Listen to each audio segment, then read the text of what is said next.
You ever watch one of those old horror movies or archaeological movies where they're going through the cave or the castle or whatever it is that they go through, and they come upon the coffin or sarcophagus, and you know you shouldn't open it up because what lies in there is something so ancient and sealed away that it just was meant to be there for a reason. That's why it was sealed away. Well, that's kind of how I feel with this old 2012 motherboard CPU combo over here. Just feel like if I open it up, what's going to come out and what's going to jump at me? Well, let's do it anyways. Why not? Dun dun dun. It is so cool, this box. And this is the Asus Sabertooth Z77, LGA 1155, Intel Z77 chipset. And it is the home, and I know it's upside down, kind of wrong way, but it's the home to our i7-3770K Ivy Bridge. Now, this motherboard, also released in 2012-ish, talks about that thermal armor technology and improving airflow and integrated turbofan and all that good stuff. Tough capacitors, chokes, and MOSFETs, certified by the military. You know it's got to be good. Standard to ensure ultimate durability. Thermal radar, which I don't know what that means. Dust defender, which I don't know how that works because this thing still had a lot of dust on it. And I mean, this thing was like $239 when it came out. Pretty expensive, extremely well priced. And between that and the fact that Asus had the P8 Z77-V, that was the premium version of this motherboard, and that one was like $449, kind of like the way Strix is now. So yeah, and I'm sure you're tired of looking at it in this orientation, so let's go ahead and let's open her up without dropping it and making a mess. Let's see, can we do this? Oh yes. And she awakens, the sleeping giant. So this is our motherboard. And this is our CPU. So our CPU is the i7-3770K Ivy Bridge, released back in 2012, 4 cores, 8 threads, 3.5 gigahertz base, max turbo of 3.9 gigahertz, and a 77 watt TDP. And when this was released, the CPU cost $332. So then you have $239 for the board. So let's see, 240, 330 divided by 2, the math, x equals negative b, all that good stuff. So we're like at what, $570 just for a motherboard and CPU, which when you come to think about it, kind of not much has changed if you add inflation and all that good stuff from 2012 to 2021. So this motherboard and this CPU, I would say this combo, they were ideally good at clocking at 4.5 gigahertz. That was kind of the standard that I found most people were able to get it. I've known people to get this thing to 5. Some people even pushed it to 5.3 gigahertz. So this one was an overclocking beast. And if you matched it like today, if you was to take this and match it with an RTX 2060 and overclock it to about a 4.8 to 5 gigahertz, that's usually the perfect pairing, and you'll be really good at getting some nice 1080p, 1440p gaming experience. Now, if you take a CPU, this CPU and motherboard, and you put it with like something a little higher, this is going to become our bottleneck. So I got this in my parts hunt, real cheap. And of course, I got people knocking on the door saying, hey, I want some good budget builds. I want something to kind of get me by and get my feet wet. And I think this one kind of meets the standard. Although I wouldn't say too budget build in the sense, but considering it's a 3rd gen, and if you look at a lot of specs for most games, 3rd gen is kind of becoming the new minimum requirements, and I'm starting to see 6th gen is where things are kind of starting to begin. So we're going to take this, we're going to pair it up with my RTX 2080. I hate to sacrifice her, but I'm going to pair it up with my RTX 2080. We're going to do some benchmarks, some performance, and all that good stuff, see some gaming on it, see how she holds up and how much of a bottleneck can she be with some of these games that are coming out. We're also going to be using, well, the stock Intel cooler. I know. Weak sauce, yeah, all that good stuff.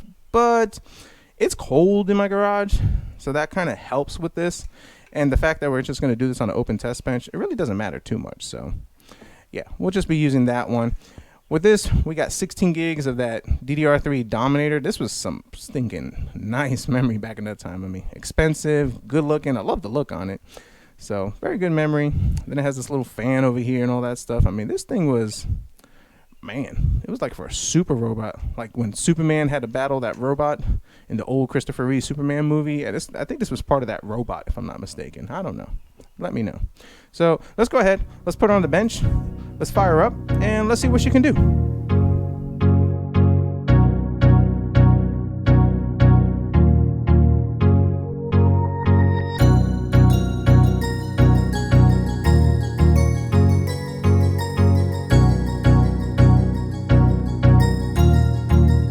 That's good.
Alright, so our i7-3770K with our Asus Sabertooth Z77.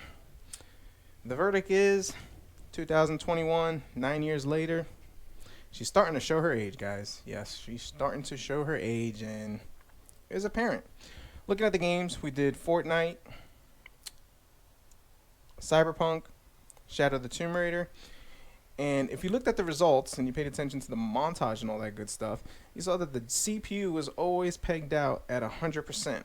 I went from the newest to the middle to one of the ones that's been around the longest, and they were all at 100%. We played all games at 1080p settings. Fortnite, we did it in Epic, and we saw 40 frames per second, stutters, and the only way we were able to make the game actually run somewhat more playable, enjoyable was when we brought 1080p settings down to medium, and we were able to get 60. It was stable. It was a lot more enjoyable with that. Cyberpunk at 1080p high settings, 30 frames per second, and 720p gave us 45s, which made the game a lot more playable and better to enjoy. The GPU during this time, I know like on Fortnite, the GPU was like sitting at 30 to 40%, 35%. At Cyberpunk, we were sitting about, it was like at the 90s, 80 to 90s, which Cyberpunk is intense for the GPUs, runs a lot better with 30, 60, and 100s. But I will say this, and even like, let's take a look at Shadow the Tomb Raider. Shadow the Tomb Raider, 1080p high settings, 51 frames per second. CPU at 100, GPU at 37%. I have played these games on the higher end CPU, the Ryzen 9 5000. I've also played it on the i7-8700K.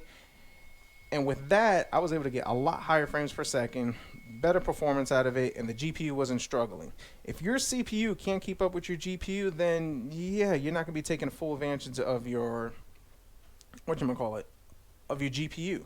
So you got to make sure that you have a good balance. Reading on the forums and checking her out, the 2060 is probably the better balance for this one. It might help it, but as you can see, we got a decent GPU and this 9-year-old CPU, and yeah, the CPU is holding back this GPU from its full potential. So if you have an i7 3rd gen, yeah, you can still play the latest and greatest games, but just kind of keep in mind that if you're going to throw in like a 30 series card or even a high-end 2080 Ti, you're not going to be taking full advantage of your GPU because of the CPU.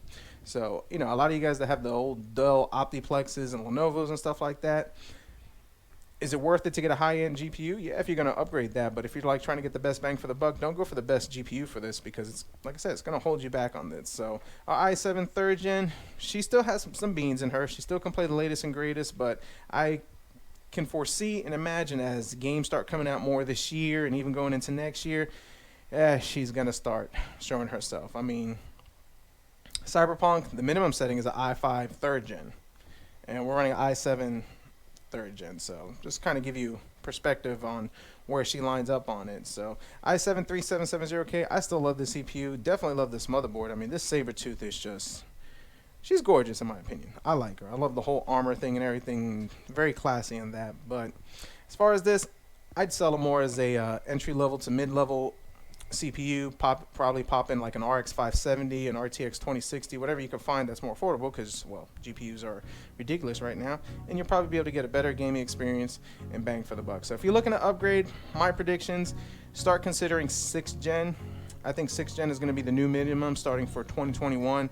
Anything below that, you're going to struggle a little bit. Not to say that you're not going to be able to get a good gaming experience, but 6th gen is going to be where it's at. And I think as far as moving forward with the channel and budget builds and things I'm going to be doing, we're going to start looking at 6th gens and just kind of keep it from there. I mean, we'll still have a couple of these come in and we'll do some, you know, builds and mods like that. But 6th gen is where she at. So comment down below. Let me know what your thoughts. The i7 3rd gen. Do you think she can still keep up in 2021? Do you think, how long before she really phases herself out, where she becomes like the 2nd gen or 1st gen Intels, where you could barely play some of the newest, latest, and greatest games? So definitely something to think about it. If you liked the video, hit the like button. Subscribe if you're not. And as always, we'll see what we come up with next.